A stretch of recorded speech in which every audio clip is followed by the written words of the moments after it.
ពីវីដេអូមុនយើងបានរៀនពីរបៀបបដូរចំនួនចម្រុះទៅជាប្រភេទឥឡូវនេះយើងមកបដូរប្រភេទទៅជាចំនួនចម្រុះវិញម្ដងការបដូរប្រភេទទៅជាចំនួនចម្រុះមាន4ជំហានជំហានទី1ចែកភាគយកនិងភាគបែងជំហានទី2លទ្ធផលជាចំនួនកូដជាចំនួនខាងមុខជំហានទី3សំណល់ដាក់ជាភាគយកជំហានទី4ភាគបែងនៅដដែលឥឡូវយើងចូលមកដល់លំហាត់ទី1របស់យើងវិញ7ភាគ3បដូរទៅជាចំនួនចម្រុះដោយយកភាគយកចែកឲ្យភាគបែង7ចែកឲ្យ3ដាក់បាន2ដង3 2ដង6 7ដក6នៅសល់1ផលចែកធ្វើជាចំនួនកូដសំណល់យកធ្វើជាភាគយកភាគបែង3យើងរក្សាទុកនៅដដែលប្រភេទ7ភាគ3បដូរទៅជាចំនួនចម្រុះបាន2 1ភាគ3ឥឡូវយើងចូលមកដល់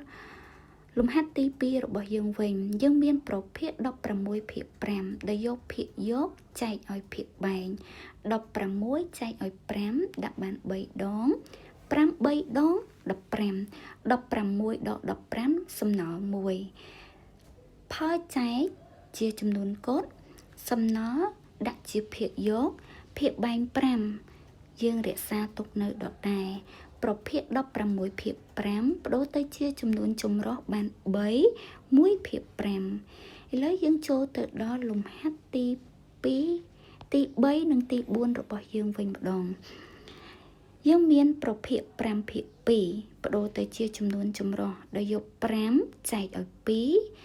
5ចែកឲ្យ2ដាក់បាន2ដង2 2ដង4 5ដក4នៅសល់សំណល់1ផលចែកជាចំនួនកូដសំណល់ដាក់ជាភាគយករីឯភាគបែង2រក្សាទុកនៅដដែលប្រភេទ5ភាគ2បដូរទៅជាចំនួនចម្រុះបាន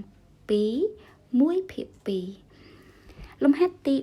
4ប្រភេទ21ភាគ4បដូរទៅជាចំនួនចម្រុះដោយយក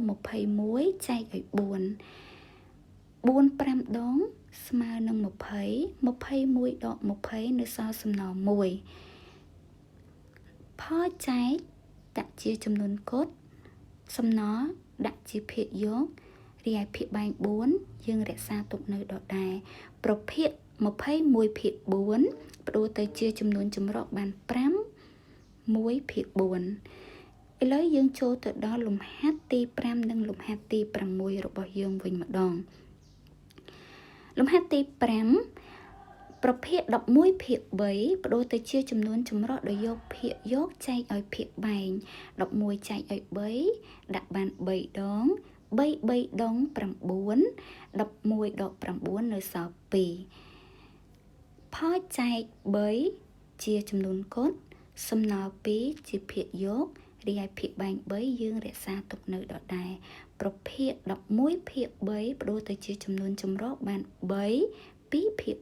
3មកដល់លំហាត់ចុងក្រោយរបស់យើងវិញប្រភេទ49ភាគ8ដោយលំហាត់មុនដែរយើងត្រូវយកភាគយកចែកឲ្យភាគបែង49ចែកឲ្យ8ដាក់បាន6ដង8 6ដង48 49ដកឲ្យ48នៅសល់សំណល់1ផលចែកដាក់ជាចំនួនកូដសំណល់ធ្វើជាភាគយកភាគបែង8រក្សាទុកនៅដដែលប្រភេទរបស់យើង49ភាគ8បដូរទៅជាចំនួនចម្រុះបាន6